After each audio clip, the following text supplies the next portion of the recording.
berkatilah jam selanjutnya, baik upacara baptisan maupun segala yang kami kerjakan. Berkatilah semua orang yang akan menerima baptisan dalam nama Tuhan Yesus, penebus dan juru selamat kami yang hidup. Kami berdoa. Amin. Hari ini karena visa mau pergi ke Amerika Selatan belum bisa keluar, sehingga saya tidak bisa ke Singapura. Sehingga saya mungkin kebaktian bisa selesai sampai di sini. Saudara-saudara, saya akan berkhotbah mengenai Lot. Abraham dipanggil oleh Tuhan, tapi dia mempunyai kesulitan-kesulitan lain, khusus menghadapi famili. Orang yang melayani Tuhan tidak lepas daripada harus melayani famili yang ada di dunia. Apakah famili yang berhubungan dengan kita akan mendapatkan berkat sama seperti kita? Tidak tentu. Apakah anak-anak yang kita lahirkan akan mendapatkan berkat sama-sama seperti kita? Tidak tentu. Sama-sama anak Abraham, Ishak sama Ismail lain sekali kerohaniannya. Sama-sama anak-anak daripada Ishak, Esau sama Yakub lain kerohaniannya. Sama-sama dari 12 anak laki-laki Yakub, 12 semua mempunyai kerohanian yang bersama-sama. Jangan menggandol atau bersandar kepada orang tua. Kecuali engkau sendiri mempunyai hasrat menuntut pimpinan Tuhan, engkau sendiri mempunyai usaha untuk cari bagian kerohanian. Kalau tidak, mungkin engkau anak orang paling besar juga dibuang oleh Tuhan. Jangan sombong. Jangan puas. Jangan menggendol. Jangan bersandar kepada famili. Ini ajaran kita harus mengetahui. Saudara-saudara, Lot adalah keponaan dari Abraham. Yang papanya mati, Abraham mengasihi anak kecil ini. Dia ambil, dianggap seperti anak sendiri, dibesarkan, dididik menjadi orang dewasa. Tapi Lot mempunyai pikiran sendiri. Apakah dia tahu dia bukan anak Abraham?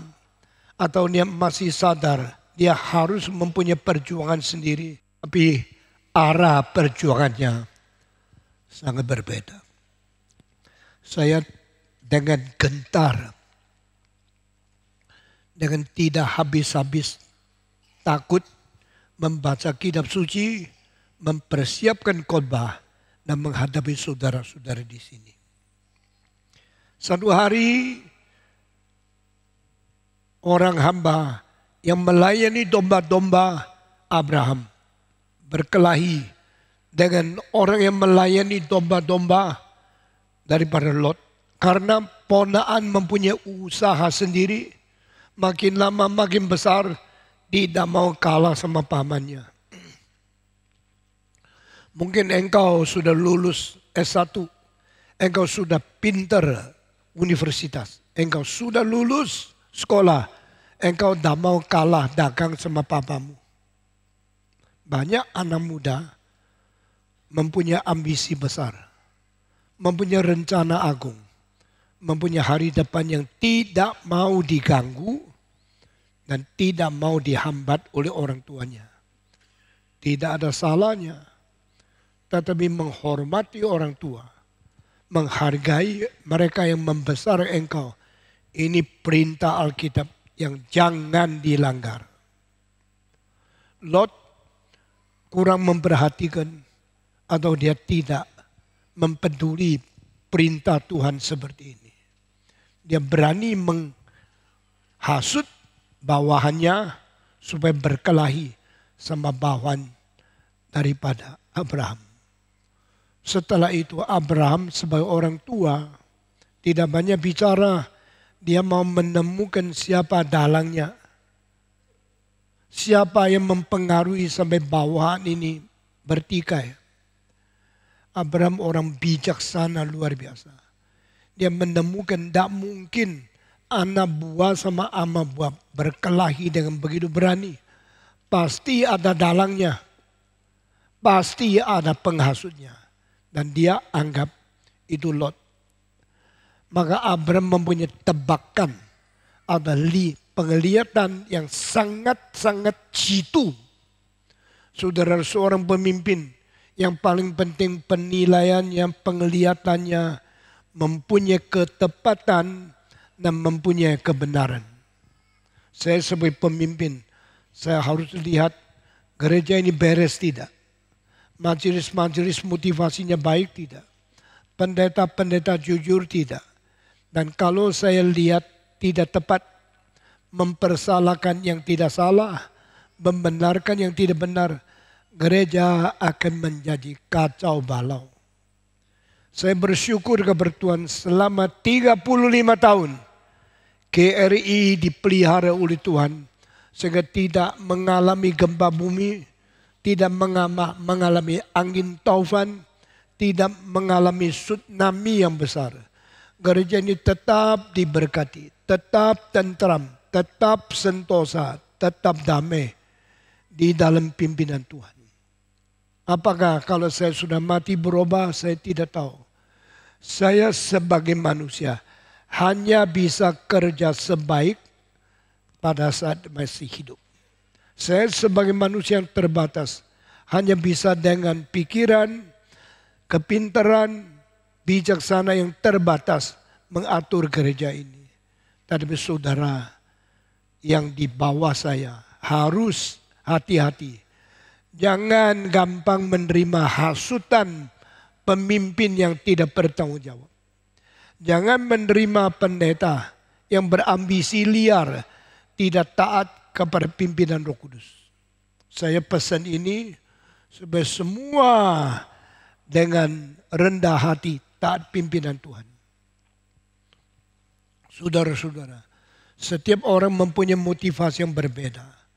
Mari kita sebagai jemaat Tuhan melalui firman Tuhan tidak melihat baik-baik dan jangan dihasut.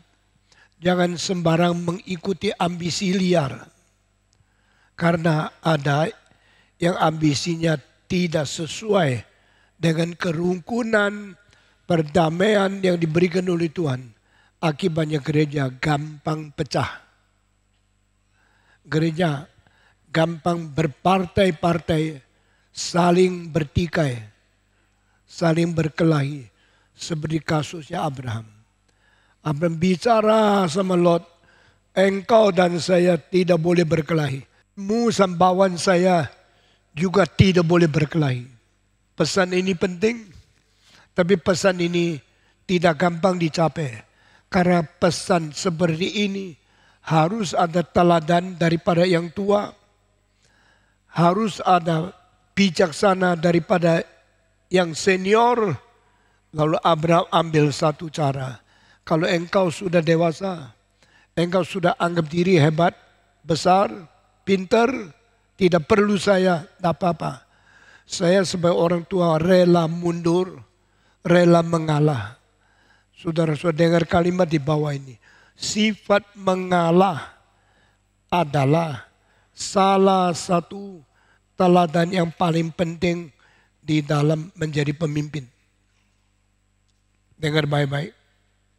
Sifat mengalah adalah lawan dari sifat mau menang saja. Banyak orang mau menang saja. Engkau lihat teliti, di dalam hal kecil-kecil sudah tahu.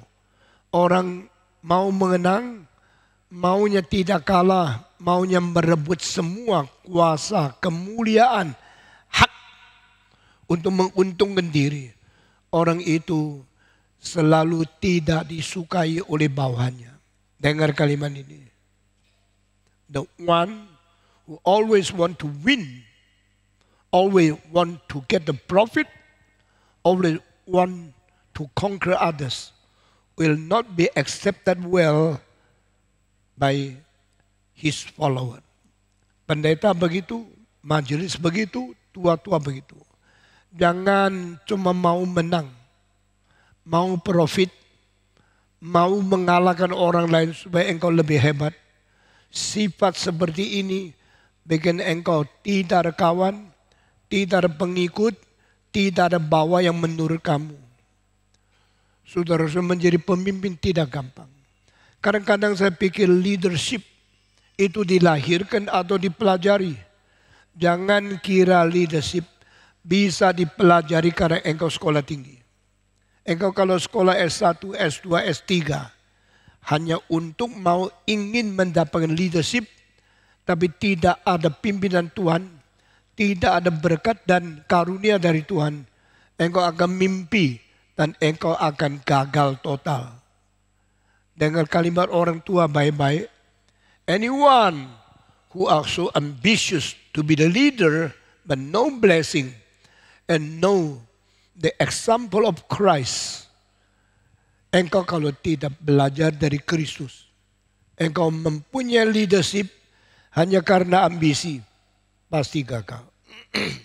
Abraham tahu dia mau damai harus bayar harga.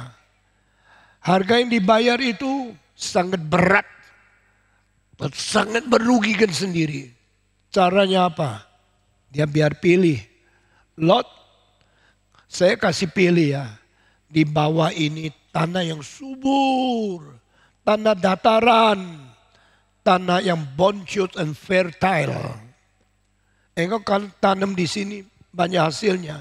Engkau kalau berada di sini banyak opportunity, banyak chance, banyak kesempatan menjadi kaya. Tetapi kalau sebelah belakang saya ini tanah yang tandus, tanah yang gersang, tanah yang tidak mungkin berhasil besar. Sekarang saya sebagai orang tua kasih engkau pilih. Saudara-saudara, yang muda biasanya sungkan. Ya, paman, kan kau lebih tua, pilih dulu. Lot begitu, tidak. Lot bilang, oke, kalau engkau yang suruh saya pilih, berarti saya berhak pilih. Saya pilih yang subur, tanah yang baik, tanah yang berhasil banyak. Saya sudah pilih, menurut kamu sendiri. Engkau pilih yang lain, silakan, saya pilih dulu. Lot pilih tempat apa? Lot pilih tempat Sodom Gomora. Kenapa? Kotanya besar, dagangnya hebat, orangnya banyak, kesempatan sangat limpah. Lot pikir inilah tanahku, inilah kesempatku. Saya masih muda, biar saya yang maju, biar saya yang makmur, biar saya yang sukses. Abraham, engkau sudah tua, engkau masuk museum saja. Engkau sudah tua, tidak berapa tahun lagi engkau mati. Tak usah rebutan sama saya. Biar saya yang mendapatkan kesempatan yang baik. Saudara-saudara, saya tanya, waktu dua orang ini pilih, Tuhan lihat tidak? Jawab. Jawab. Tuhan dari surga lihat. Dan dia akan dengan senyum mengatakan, don't you know the final decision is in my hand.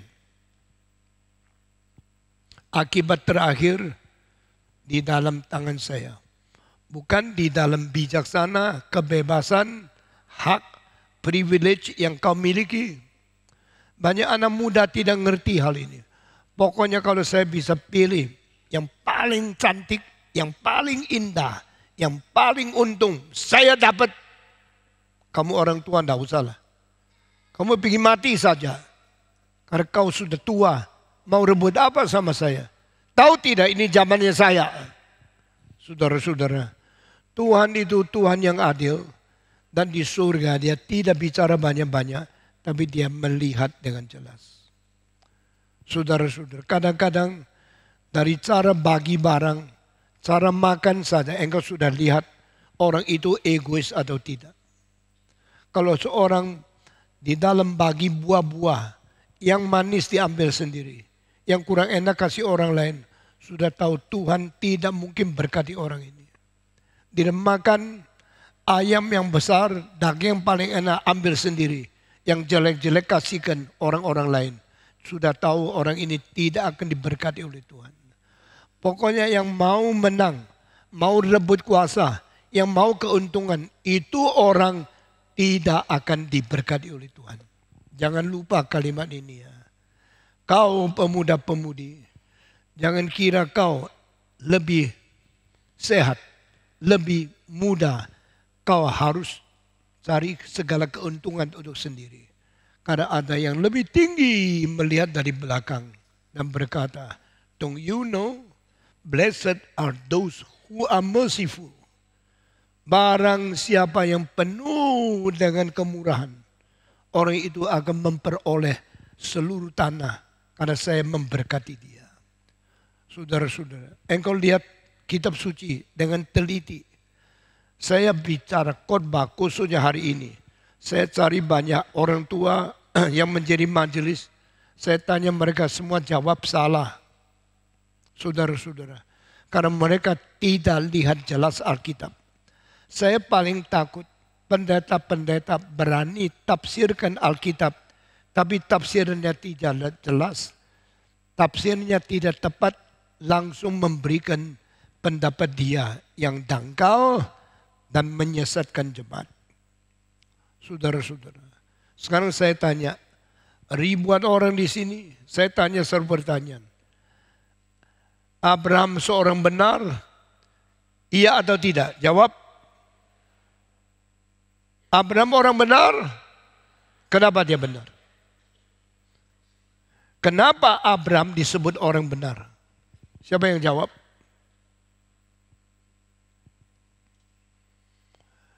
Henry Ongkoh.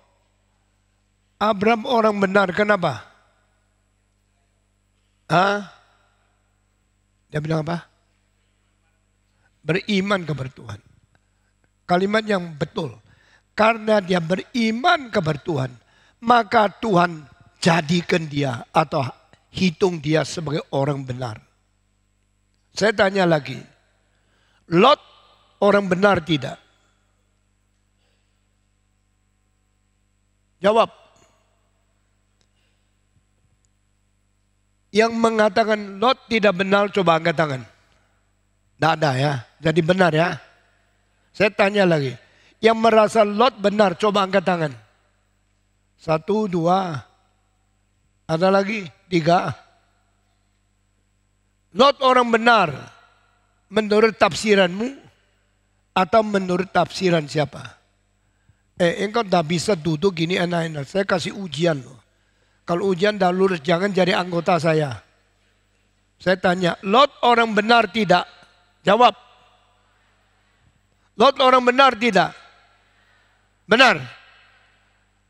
Dari mana engkau tahu Lot orang benar? Yang tahu coba angkat tangan. Siapa yang mengatakan Lot orang benar? Angkat tangan. Angkat. Ada nggak? Dari mana tahu Lot orang benar? Ivan Kristiono.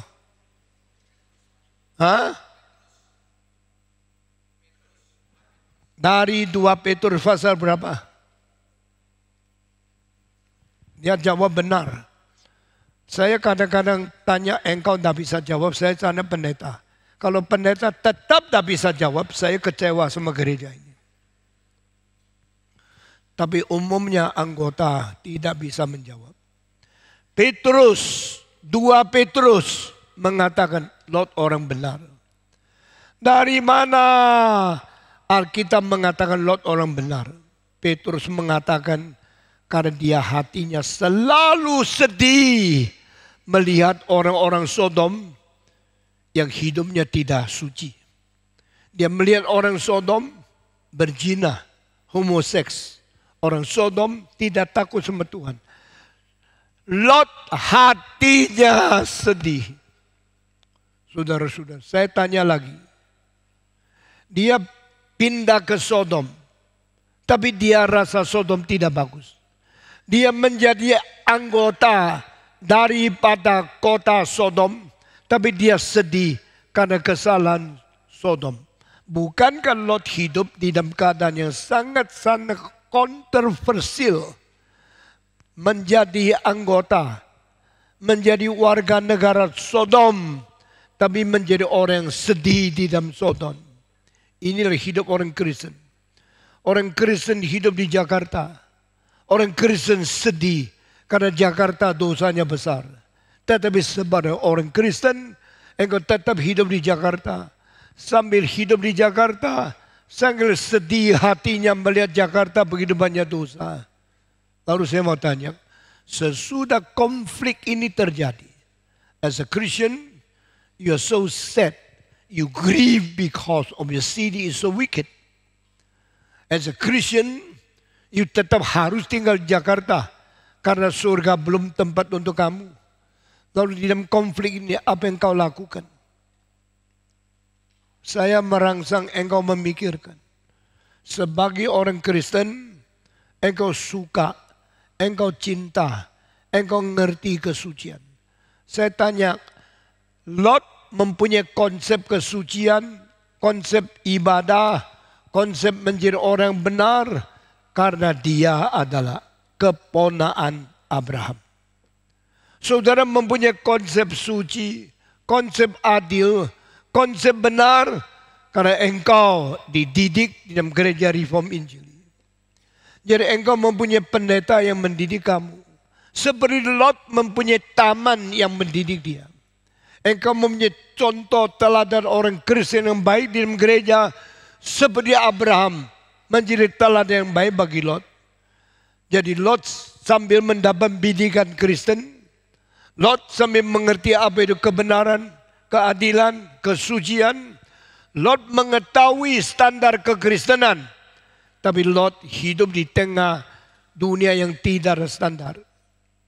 Konflik semacam ini membuat dia susah. Saya percaya kalimat daripada Petrus itu jujur. Satu-satunya kali di dalam seluruh kitab suci yang mengatakan Lot orang benar, itu Petrus. Perjanjian lama tidak mengatakan. Penulis daripada Kejadian, Musa tidak mengatakan. Tetapi di dalam perjanjian baru, Tuhan tidak lupa minta seorang namanya Petrus menulis. Lot ada seorang yang benar, hati benarnya dia selalu sedih karena dosa Sodom Gomora. Saya percaya menjadi orang Kristen yang hidup di tengah-tengah lingkungan yang banyak dosanya sangat sulit. As a Christian, you're so controversial, so difficult to bear the conflict between your heart, which is Christian heart, and your society, which is a pagan society. Waktu engkau hidup di tengah-tengah masyarakat yang begitu tidak takut kepada Tuhan, yang begitu rusak dan berdosa, hatimu selalu sedih. Lalu saya mau tanya, di dalam konflik seperti ini, apa yang engkau lakukan? Apakah engkau menjadi orang yang begitu kontroversial? Engkau jalankan tugas sebagai orang beriman. Orang benar hidup di tengah-tengah masyarakat yang tidak benar. Kenapa? Karena pilihanmu. Karena pilihan Lot. Lot pilih Sodom Gomora. Lot tidak mau Abraham.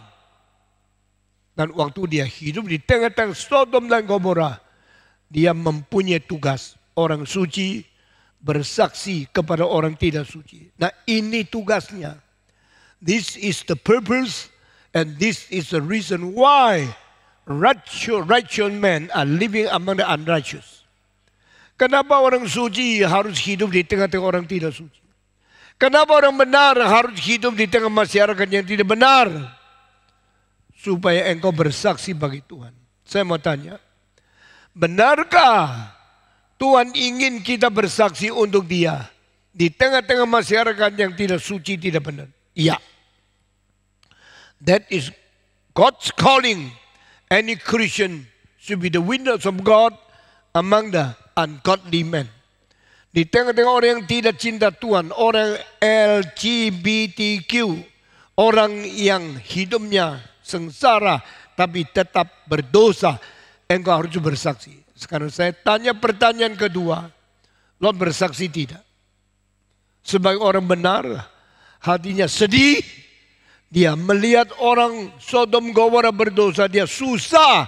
Setelah dia susah, dia bersaksi tidak? Pertanyaan Stephen Tong sulit dijawab. Karena cara Stephen Tong baca kitab suci selalu berlainan dengan orang biasa atau pendeta biasa baca kitab suci. Saya kasih tahu, kitab suci tidak pernah menulis satu kalimat, Lot bersaksi untuk Tuhan di Sodom Gomora. Kitab suci tidak pernah mencatat dia berusaha membawa orang menjadi orang takut kepada Tuhan. Kenapa? Mungkin dua. Pertama, karena mereka tidak mau terima. Akhirnya dia kecewa. Kedua, dari permulaan dia tidak berani ngomong. Takut dilawan oleh mereka yang beda pendapat. Sekarang banyak orang mau bersaksi bagi Tuhan. Tidak berani ngomong. Kalau ngomong dianiaya. Kalau ngomong ditolak. Kalau ngomong dihina. Lebih baik diam-diam tenang. Tetapi tidak bisa tenang. Karena sambil ingin tenang. Sambil hatinya sedih. Sambil ingin damai. Hatinya terlalu susah melihat orang berdosa. Tetapi kalau susah, kenapa tidak bersaksi? Takut. Ketakutan menjadi hambatan kesaksian terbesar. Banyak orang yang di Tiongkok tidak beri khotbah dengan keras, takut komunis. Banyak orang di Indonesia takut bersaksi bagi Tuhan. When you are fear, you have no power. When you are afraid of the enemies, you will not be courageous to bear the witness for Jesus Christ. Kenapa kita tidak berani mengabarkan Injil? Kenapa kita tidak berani memberitakan Kristus? Karena kita takut kesulitan, penganiayaan, penghinaan, atau siksaan daripada orang-orang melawan kita. Pertama takut, kedua tidak berhasil. Hal-hal ini menghantui kita. Kita mengabar Injil tidak berhasil. Kabar lagi tidak berhasil. Sudah 10 kali, 20 kali mengabar Injil. Ditolak, dihina, diejek, difitnah. Akhirnya engkau mengkeret menjadi orang tidak berani mengabarkan Injil. Saya mau tanya, kalau engkau hidup di dunia, mau bersaksi bagi Tuhan, tetapi akhirnya tidak berhasil. Engkau mesti terus hidup di dunia atau engkau mesti melarikan diri ke lain tempat. Ini semua tantangannya. Ini pertanyaan yang harus jawab. Karena satu hari engkau akan menghadap Tuhan Allah. Dan engkau harus menghitung kira-kira bagaimana menjawab Tuhan. Why you do not bear the witness for me? Why you do not preach to the pagan people about Christianity? Why you do not bring your follower, your kinmen, come to me? Saudara-saudara, Lot susah menjawab. Dan Alkitab menulis dia hanya sedih sesuai dengan no action. Lot sedih melihat orang Sodom dan beres. Sesudah itu dia tidak pernah ada tindakan bagaimana merubah masyarakat. Bagaimana bersaksi kepada masyarakat yang berdosa, orang-orang pagan, orang-orang kafir yang tidak percaya kepada Tuhan. No action, no reaction, no action of responsibility to change them. Saya percaya ini banyak hal yang terjadi di dalam hidup kita masing-masing. Kita tahu Jakarta banyak orang tidak Kristen. Kita tahu teman kita di sekolah, teman kita di masyarakat susah menerima Tuhan. Dan lambat laun kita membiarkan mereka mati masuk neraka tanpa beraksi. Tanpa bereaksi. Tanpa bicara satu kalimat tentang Tuhan. Dan saya terus ragu-ragu. mau membicara tentang Yesus kepada dia, tidak. Karena bus itu dari pintu ke kapal terbang cuma 3 menit. Sesuai itu tidak ada kesempatan ketemu. Dan mungkin sampai mati tak pernah ketemu dia lagi. Saya ragu-ragu mesti bicara apa sama dia. Tuhan menggerakkan saya paling sedikit bicara satu kalimat. Kalimat apa? Tuhan Yesus cinta kamu.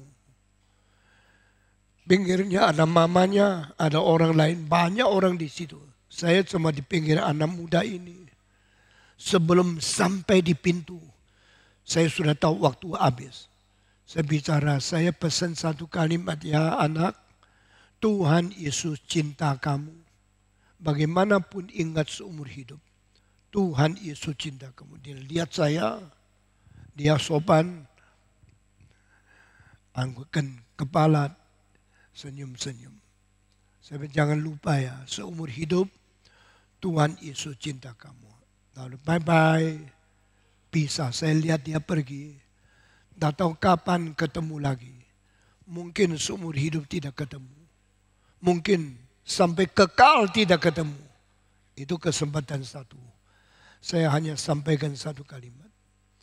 Saudara-saudara, to a pagan society, to your friends, to your co-workers, to your same citizens, what did you say to them? If you are a Christian and you should live among them. Lot hidup di tengah-tengah orang kafir yang berdosa, yang tidak ibadah, yang melawan Tuhan. Lot tidak kerja apa-apa. Saya minta saudara perhatikan satu hal. Inilah hidup Lot yang berada di Sodom. Akhirnya Sodom dikepung oleh 4 raja yang perang sama 5 raja. Setelah dikepung, akhirnya barang-barang diambil karena penjarahan sama perampokan di dalam perperangan antara militer dan militer. Orang awam tidak bisa apa. Mereka sudah cari uang yang banyak. Mereka untung uang banyak. Tapi akhirnya semua diambil karena kalah perang. Demikian peperangan terjadi. Yang kaya lebih bahaya. Yang miskin lebih aman. Waktu Abraham berpisah sama Lot. Lot pilih tempat yang subur. Lot pilih tempat yang kaya. Lot pilih tempat yang mempunyai kesempatan berdagang untuk cari uang yang banyak di Sodom. Abraham berada di tempat yang tandus. Yang miskin dan tidak berhasil apa-apa. Tetapi pada waktu peperangan datang, Abraham aman. Tak diserang. Tetapi Sodom Gomora dijarah, dirampok, orang kaya semua habis, termasuk Lot. Waktu itu Lot mesti ingat, dia berani melawan pamannya, dia berani mau menang sendiri, dia mau mendapat yang paling baik, paling subur, paling untung untuk sendiri.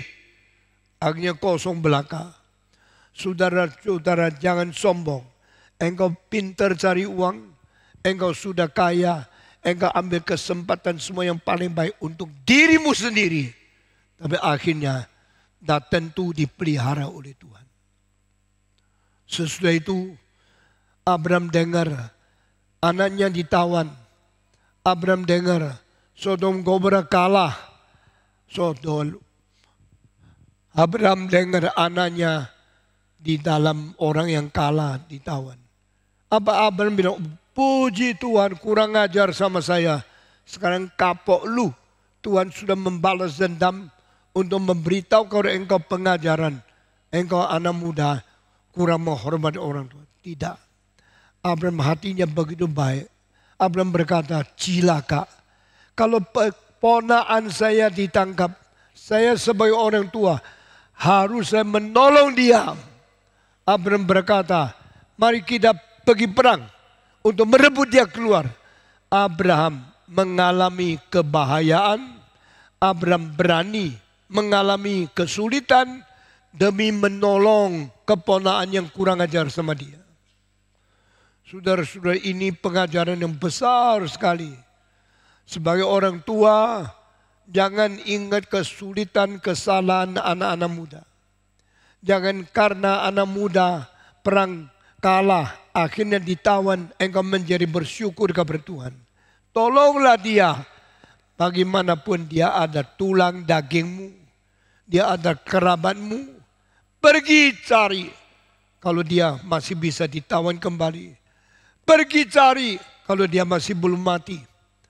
Abram langsung bawa 318 orang bawahan dia pergi perang. Lalu 4 raja, perang sama 5 raja. Sudah selesai perang, ada yang menang, ada yang kalah. Sekarang Abram perang lagi untuk merebut kembali ponaannya. Abram orang berani. Abram orang hatinya besar. Abram orang tidak menghitung dendam. Abram orang yang mau menolong mereka yang harus dikasihi, harus dipelihara oleh dia. Kamu tidak baik kepada saya, itu urusan lain. Saya harus baik kepadamu. Itulah teladan seorang beriman. Jangan bicara, dengar firman baik-baik. Maka Abram pergi perang dan ternyata Abram perang lagi. Waktu Adam perang, Abram menang karena dia memang seorang seperti raja. Saudara sudah tidak ketahui, Abram yang di dalam kerabat sendiri mengalah. Ia mau menang silakan. Tapi ternyata musuh berani, perkasa sekali. Abram perang menangkan raja-raja yang banyak itu. Dan diambil kembali orang yang ditawan. Lot diselamatkan kembali. Saya mau tanya, kalau Lot sudah dikalahkan oleh musuh, ditangkap oleh raja yang lain. Sekarang Abram pergi menolong dia, keluarkan dia. Seharusnya bagaimana? Seharusnya biar lutut Abraham, pamanku. Saya pernah kurang ajar sama kamu. Kamu tetap baik sama saya. Saya berterima kasih. Mulai hari ini saya ikut engkau terus. Mestinya begitu kan? Tetapi Lot tidak. Lot tetap sifatnya kaku. Tetap kurang hormat sama orang tua. Sudah ditangkap, dibawa kembali. Dia bukan bertobat, dia kembali ke Sodom lagi. Karena apa? Dia tidak bisa meninggalkan kesempatan untung. Dia tidak bisa meninggalkan kesempatan dagang. Dia tidak bisa meninggalkan profit yang mungkin dia terima. Adam tidak paksa. Abram tidak memaksa dia harus kembali saya. Ikut saya tidak. Dia menghargai orang muda. Dia mau apa? Silakan. Saudara-saudara, tetapi satu hal yang dikerjakan oleh Abraham yang kita harus ingat. Waktu Abraham pulang daripada peperangan dengan raja-raja. Waktu dia kembali ke tempat asalnya dia. Di tengah-tengah jalan ada seorang yang penting sekali datang menyambut Abraham. Tahu siapa itu? Siapa tahu? Siapa yang datang menyambut Abraham? Seorang raja yang mewakili Tuhan. Siapa namanya? Ada yang tahu? Melkisedek. Melkisedek ada raja daripada Salem. Raja damai. Melkisedek adalah iman dari Allah yang paling tinggi. Orang begitu besar, pasti dia sudah tua sekali. Saya sekarang tidak tafsirkan. Kira-kira dia umur berapa? Dia siapa? Tapi dia datang orang tua sekali. Lebih tua dari Abraham. Datang sendiri menyambut Abraham. Menyambut Abraham yang menang. Dan pada dia waktu menyambut Abraham, ingat ini hamba Tuhan. Abraham mengambil barang tawanannya yang banyak sekali. Dari tawanan yang banyak dia keluarkan 1/10 yang terbaik dikumpulkan. Dia ambil untuk berikan kepada Melkisedek. Untuk menyatakan ucapan syukur. Because of blessing of God, because of you, I now give thanksgiving to you. Saudara-saudara, jika engkau dapat untung yang banyak, jika engkau merampas, menawan dari musuh, engkau jangan lupa ucap syukur kepada Tuhan. Banyak orang untungnya untuk sendiri. Untuk Tuhan tidak diperduli. Semua kebaikan dia ambil sendiri. Dan semua yang tidak senang lempar ke gereja. Abraham bukan demikian. Abraham orang yang mencintai Tuhan. Yang ingat hamba Tuhan. Dan ingat bersyukur dan ucap syukur kepada Tuhan. Abraham diam segala sesuatu. Menjadi teladan kita. Tapi Lot tidak. Lot langsung sudah diselamatkan. Kembali ke Sodom Gomora. Dia tidak peduli Abraham. Dia tidak mau belajar yang baik dari orang tua. Dia tidak pernah menghormati orang senior. Dia ada seorang pemuda yang egois sekali. Hei pemuda-pemudi, jangan belajar Lot. Belajarlah senior. Belajarlah teladan kita Abraham. Saudara-saudara, sesudah itu masing-masing kembali ke tempat masing-masing. Abraham kembali dan dia tetap beribadah kepada Tuhan. Tetap penuh perasaan takut kepada Tuhan. Dan hidup hanya untuk menyenangkan Tuhan. Saudara-saudara, hari ini saya tidak khotbah panjang. Tapi minggu depan saya akan beritahu kepada engkau. Nasib Lot sama Abraham begitu berbeda. Karena Tuhan melihat dari atas siapa yang mencintai dia. Saudara-saudara, akhirnya Abraham tidak pernah untung besar karena tidak berdagang di Sodom dan Gomora. Saya mengakhiri dengan satu hal. Mengapakah Lot tidak pernah mendapatkan buah saksi dan memimpin orang datang kepada Tuhan? Lot tidak berbuah. Alkitab tidak pernah mengatakan dia membawa satu orang kembali kepada Tuhan. Dia didikan Abraham. Dia mendapatkan berkat melalui Abraham. Tapi dia tidak menjadi berkat bagi orang lain.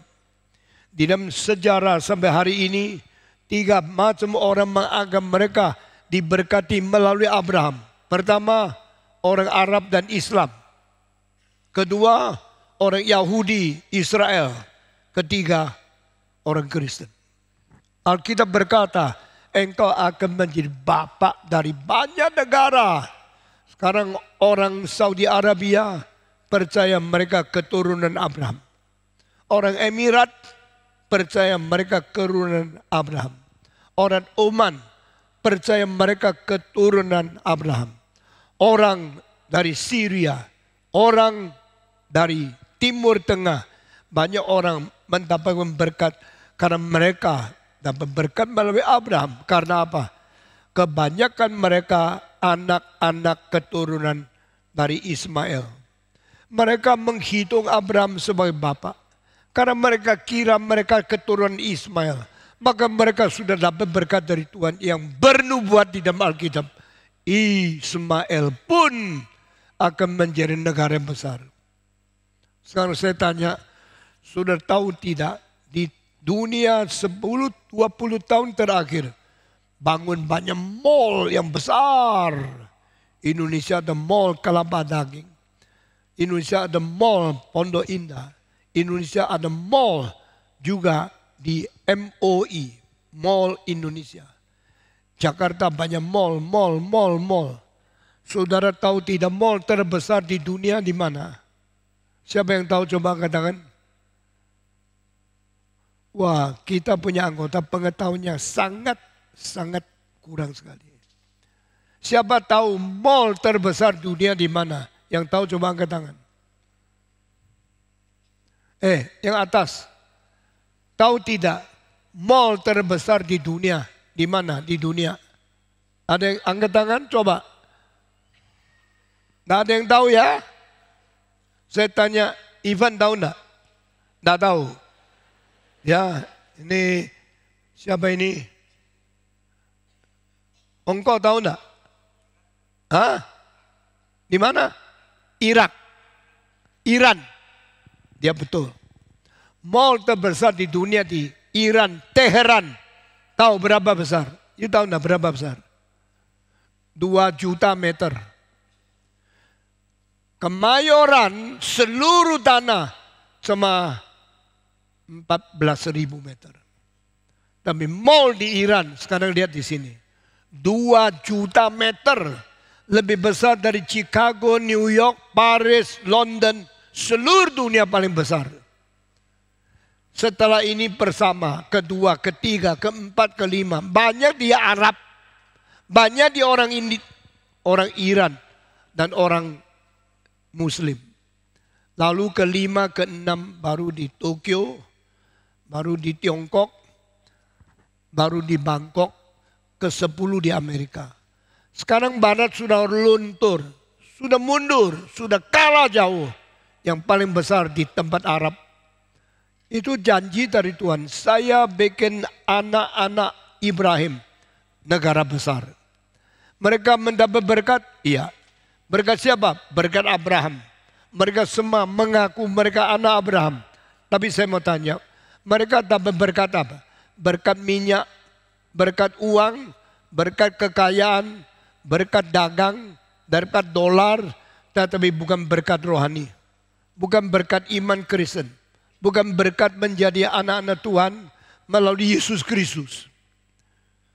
Orang-orang keturunan Ismail dapat berkat, tetapi nothing to do with the promise of God.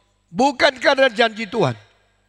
Saya tanya, orang di dunia kedua yang merasa diberkati melalui Abraham siapa? Israel. Maka mereka percaya Abraham bapa kita. Sama seperti Islam. Tetapi Abraham bapa kita melalui Ishak. Bukan melalui Ismail. Beda. Melalui lagi Yakub. Bukan melalui anaknya Ismail. Melalui 12 suku yang dijanjikan Tuhan. Dan janjinya melalui satu orang paling penting. Namanya suku Yehuda. Di dalam suku Yehuda turunlah seorang anak akan menjadi berkat bagi segala bangsa. Orang itu siapa namanya? Yesus Kristus. Ini yang tidak diterima. Maka Abraham mempunyai keturunan Arab yang dapat berkat pada Abraham melalui berkat bukan janji. Abraham mempunyai keturunan orang Israel yang dapat berkat melalui janji di dalam Ishak. Lalu orang-orang Kristen adalah kelompok ketiga mendapat berkat melalui Abraham, melalui janji di dalam Yesus Kristus. Saudara tahu tidak, kitalah orang yang diberkati oleh keturunan Abraham, seorang yang dibuang oleh Yahudi, dan jadi kita mendapat dia sebagai juru selamat, Yesus Kristus. Sama-sama anak Abraham. Tidak semua dapat berkat yang penting. Ada yang cuma dapat berkat uang, berkat minyak, berkat kekayaan dolar. Bisa bangun yang paling besar mall di dunia. Tapi tidak ada keselamatan Yesus Kristus. Ada orang dapat berkat dari janji Tuhan. Tapi janjinya tidak difokus kepada Yesus Kristus. Itu orang Israel. Di dunia orang Israel penduduk paling sedikit dibanding sama bangsa-bangsa besar. Tapi peraih Nobel Prize paling banyak di dunia. Orang-orang keturunan Israel. Mereka dapat berkat. Tapi bukan berkat dapat keselamatan di dalam Yesus Kristus. Orang yang keturunan Abraham yang dapat berkat yang paling penting adalah orang Kristen yang menerima Yesus Kristus sebagai satu-satunya juru selamat. Karena fokusnya kepada focal point of the promise of God in Jesus Christ. All the promise of God be fulfilled. Semua janji di dalam Tuhan yang melalui keturunan Abraham, yang fokusnya kepada Abraham, kepada Yesus Kristus, itu janji itu diaminkan. Semua yang dijanjikan Tuhan diaminkan di dalam Yesus Kristus. Tapi saya mau kasih tahu, jangan kira semua orang Kristen sama. Jangan kira semua orang percaya Tuhan sama. Di Indonesia banyak orang percaya Tuhan. Bahkan percaya Tuhan Yesus. Tapi hanya mau terima berkat. Hanya mau kekayaan, kemakmuran, kelancaran. Mau dapat keuntungan, bukan mau juru selamat. Orang reform minta Kristus. Minta keselamatan. Minta pengampunan. Minta hidup baru di dalam Yesus Kristus. Jangan kira engkau anggota reform. Jangan kira engkau mengikut Stephen Tong. Jangan kira engkau sudah dibaptiskan. Kalau engkau tidak fokus ke dalam janji Tuhan yang paling penting di dalam Kristus. Sehingga kita boleh diselamatkan. Engkau dibaptiskan percuma. Mari kita hari ini jangan main-main. Jangan menipu sendiri. Tapi berkata, God, I belong to you because I'm your son, Jesus' disciple. I was born again by your Holy Spirit in Jesus Christ. Saya diampuni dosa. Saya diselamatkan. Saya diberikan hidup yang baru di dalam nama Tuhan Yesus melalui Roh Kudus yang telah memperanakan pula. Baru engkau menjadi orang Kristen yang sejati. Saudara-saudara, Lot juga keturunan dan famili Abraham. Lot juga menerima pengajaran yang diterima oleh Abraham.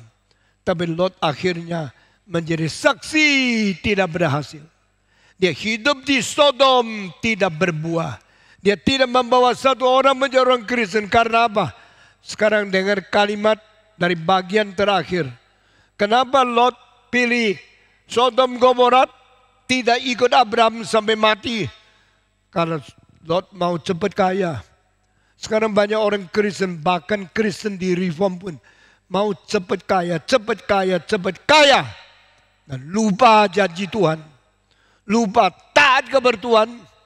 Lupa hidup suci mengikuti Tuhan. Akibatnya apa? Akhirnya engkau kaya, tapi engkau terbuang oleh Tuhan. Saudara Lot, kenapa tidak bisa bersaksi? Lot kenapa tidak bisa berbuah? Karena Lot ingin kaya, maka tubuhnya adalah hubungan sama Abraham. Jiwanya hubungan sama Sodom Gomora. Dengar kalimat ini. Karena jiwanya di Sodom Gomora, jiwanya tidak di dalam iman Abraham, maka akhirnya secara luar seperti orang Kristen, secara kerohanian orang kafir. Lot hubungan baik dengan Abraham karena adalah ponakannya. Tapi Lot lebih suka hubungan dengan Sodom Gomora yang akhirnya dibakar habis oleh Tuhan. Saudara-saudara, Lot tidak berbuah. Lot orang Kristen. Lot orang benar. Tetapi kenapa orang benar tidak berbuah? Dengar kalimat ini. Karena dia ingin cari untung banyak dari dunia.